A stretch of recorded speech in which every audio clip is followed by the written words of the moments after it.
we'll see how this works. Verse 10. I have confidence in you through the Lord, that ye will be none otherwise minded, but ye have troubled you shall bear his judgment, whoever he be.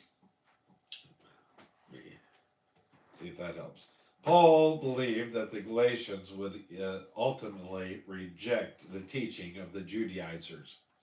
He says, I have confidence in you that when you get your feet back on the ground and your head out of the clouds, you will return to the gospel that was preached to you, and you will see that the teaching of the Judaizers was an intrusion, that it was leaven. Verse 11.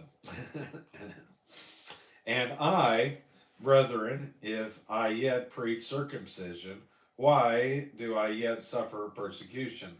Then is the offense of the cross ceased.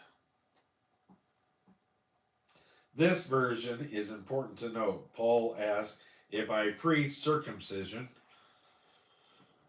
why am I persecuted? Adding something to the gospel makes it acceptable. The gospel by itself is not acceptable to natural man. The preaching of the gospel does antagonize some folk. Paul asked if I am including something else in the gospel, why am I being persecuted?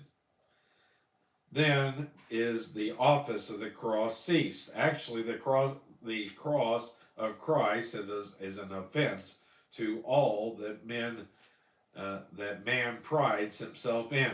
It is an offense to his morality because it tells him his works cannot justify him. It is an offense to his philosophy because it appeals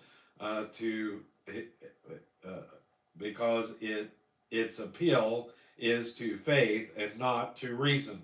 It is an offense to the culture of man because its truths are revealed to babes. It is an offense to his senses of caste because God chooses the poor and humble.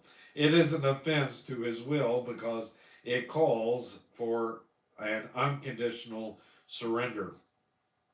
It is an offense to his pride because it shows the exceeding sinfulness of man's heart.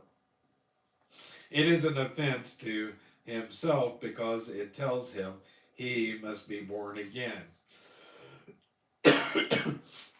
You know, that was always insulting to the Pharisee Nicodemus that night when Jesus told